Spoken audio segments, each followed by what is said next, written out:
welcome to my channel. Welcome to the Anita Mavita show.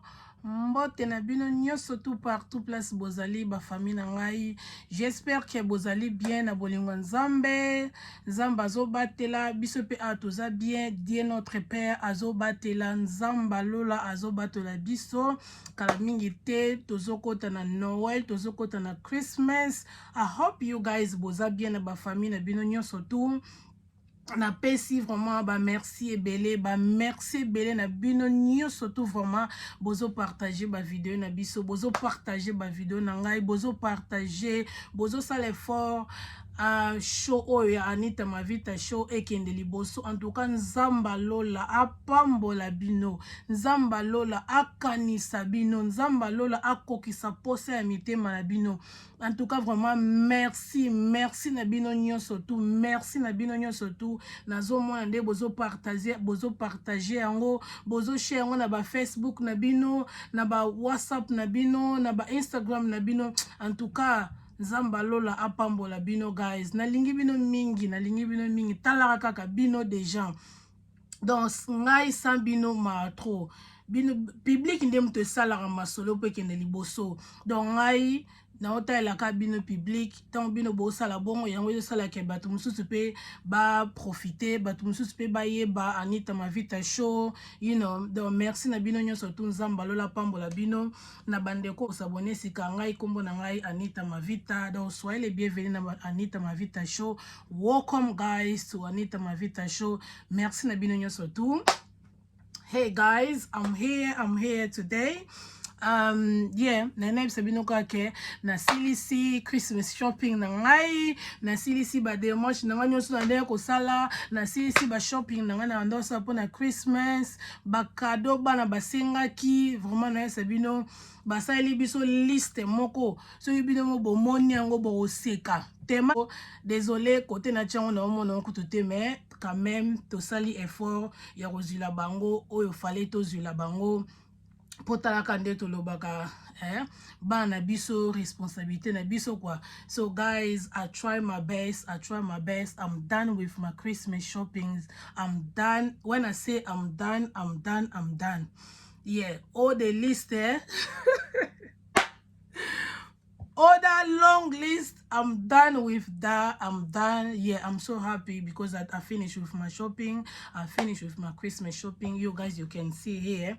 Sorry, ndenge eza déjà emballé bomona na embalango déjà po I don't have choice. Fallait ka ezala boy po ba mona ngote po soki na tiki yango kofongwama ba mona yango bomona onyo surtout oyo donc modèle kutu to emballé lango please bo seka ngate po na choix te ndenge na embalaki on liboso banda ofongola ngo. Tant on a bimi bona yo zongo bona monde e fonga mais la clé na mbala ki on pena la double, so I have to add another scotch. Yo bo mona ba scotch with la different colors, but there's no choice quoi. Yeah, so yeah, I'm done with my Christmas shopping. I'm done. So na silisi na bango myself I got this jumper from Peacocks. Hold on guys, my jumper, I got this jumper from Peacocks. Yeah, omona, it's really nice. It's yunga pena tie kwado, it's yunga pena tie omona na ziongo bomona here ibozela yango na ziongo na Peacocks, na ziongo na 15 livres only. I got this jumper from Peacocks, 15 pounds only. Yeah, bomona bien 1.5. I got this one. Like, it's really nice. I like it. Woman is doing a peanut tie. The nice one. You know. I like it. Yeah, nice. So I can't wait. For Christmas. I'm ready for Christmas. Yeah. Even Uncle Boris I love Christmas and then my Kamboba visit to celebrate kaka. Yeah, can you see it? Yes. And eloko na lati na mutu na ziongo pe kuna na ziongo pe na Peacocks eloko eza pena bien moko epela mwinda me na pesi na ngango te na ziongo pe kuna I got this one. But being on the hairband or so hairband or whatever you call it. I got this one from Peacocks as well. £1.99. It's really nice.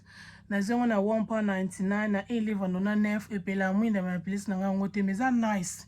Na zilipe ba na ngai do na Christmas nde makambo. Yeah, as I say, I got my jumper from them. Yeah, so voilà quoi. Na zengo kuna na zina jumper oyo 15 livres. Ce qui au CP na ngo okoza jumper oyo na kuna quoi. Donc ça vraiment bien, en plus c'est bien pour ezo bendana. Donc voilà. Nana si eza pena kitoko, ezo jumper oyo kuna. So CP na ngo, you can get this one online. Check it, check in Peacocks online. You can get this from them. Yeah, I bought my one, online because na shop bazaki na ngote. I got this one online. Ou bien checker na ba shop na bango so ki ba na ngobe bazan na ngote. But I love it. It's really nice, Na ebi ke bolo ba Anita zuka couleur rouge, yeah, of course. La rouge is a couleur na ngai, there's no choice.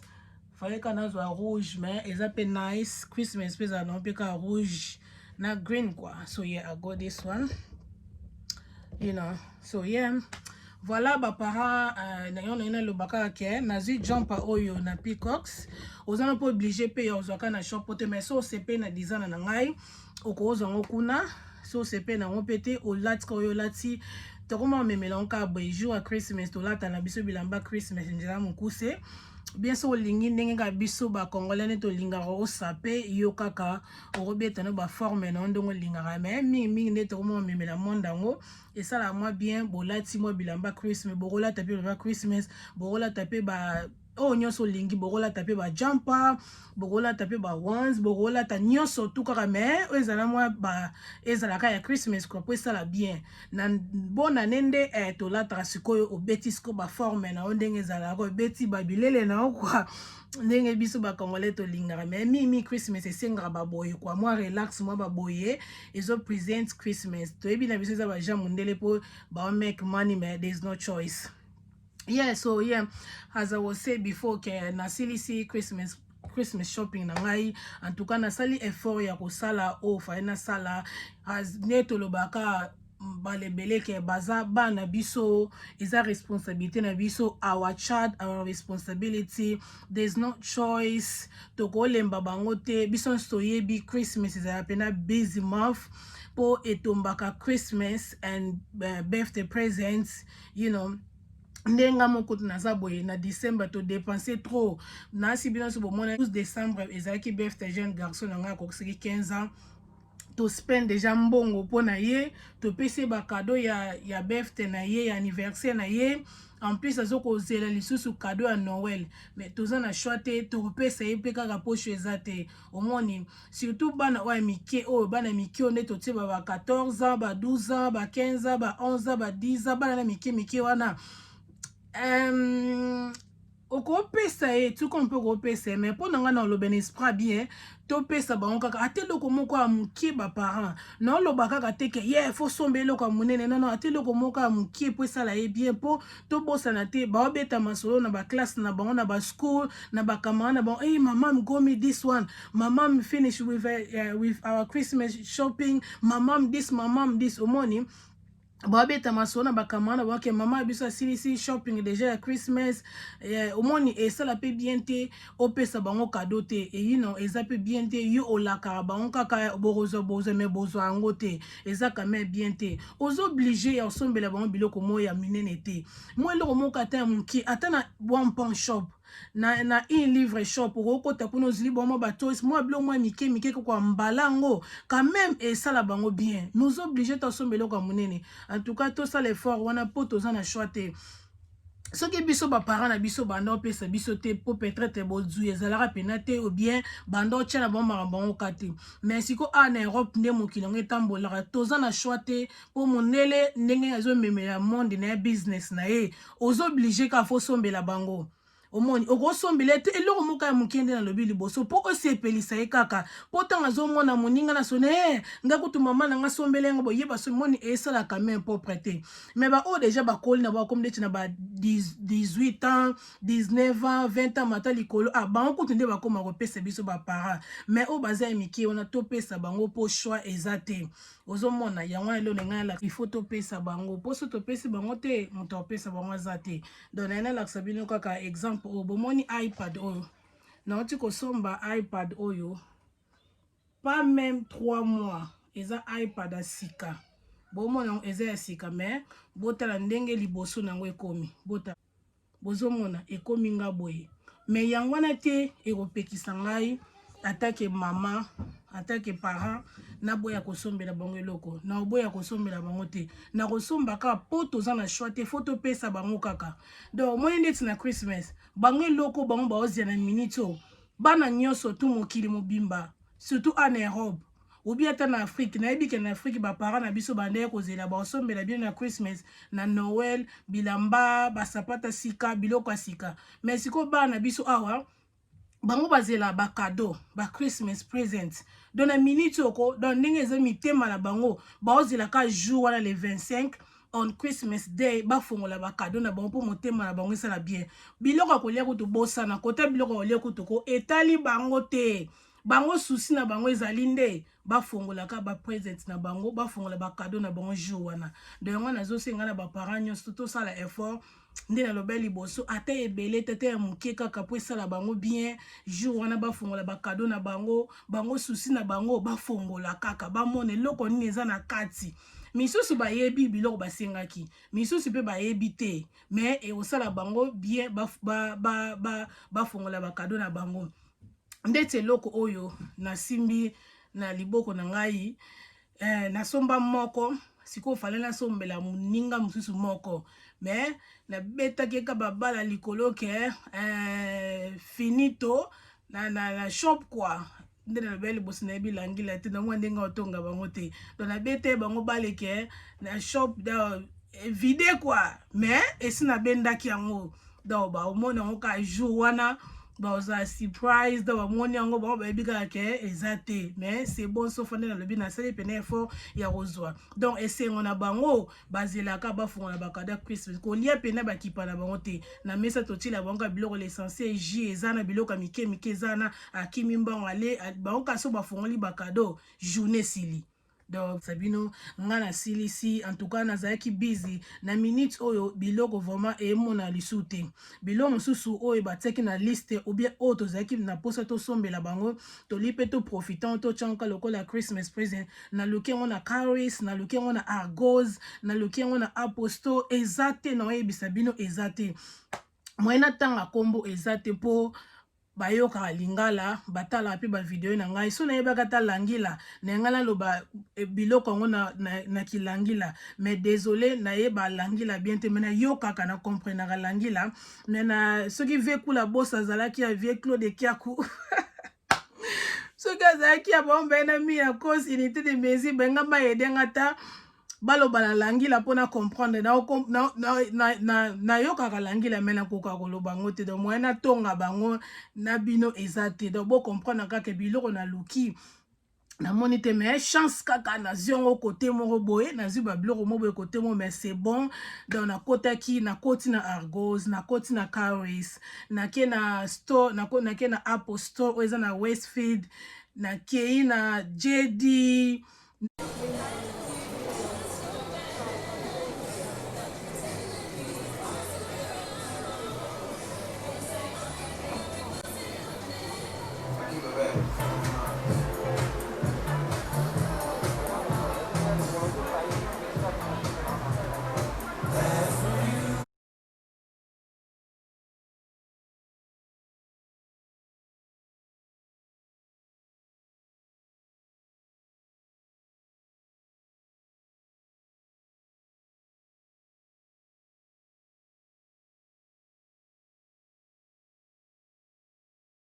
shop na minute eza pena surtout kuto Westfield oyo ya Stratford mponga nakenda nanga Westfield oyo eza ya Stratford po yango ezala monene na mwana ngo eza mwa close na biso kwa yango nakenda nanga kuna donc nake kuna biloko pena ezalaki te babilo mosusu ozoluka bataille oyo basize oyo ozoluka emonana pena te me nasali kaka effort nazwi na kozwa. Sorry guys, esi na mbalango moyen nafongola yango moyen nalakisa bino avant koambala eza te mpo baomona il faut bamona yango ka jour wana ba that day na make sure na filmer.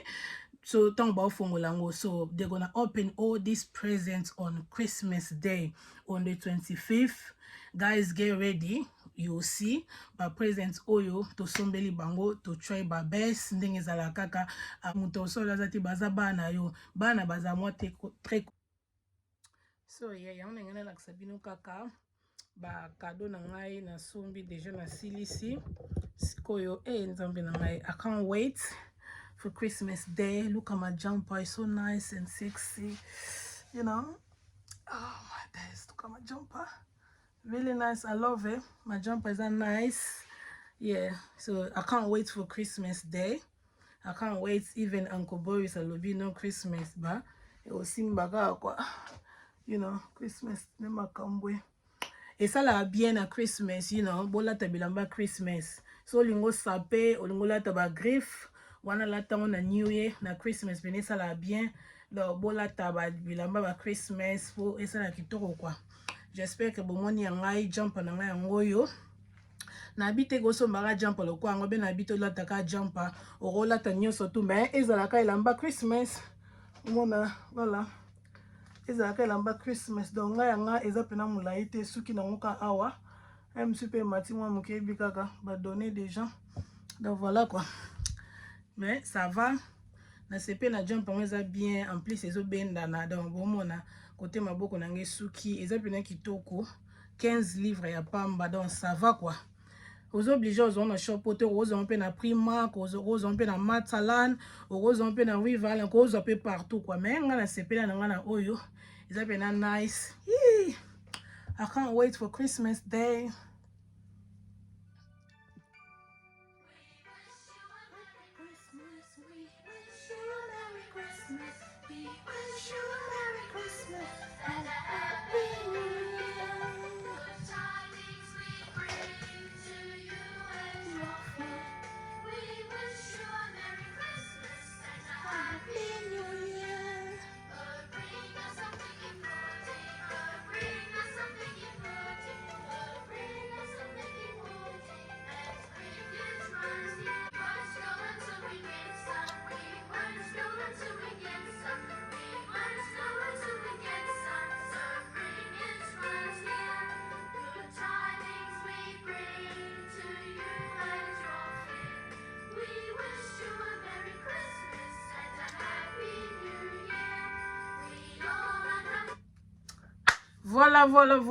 Voilà. We wish you happy Christmas. We wish you Merry Christmas, you and your family. To wish bino ba Christmas kitoko bo fete malamu nzamba lola apambola bino bozala bien bo fete malamu bo bosana take care, you know. Virus oyo eza toujours ezo panzala makasi bo fete malamu na bato libanda te me bo fete kaka na bato ya famille na bino.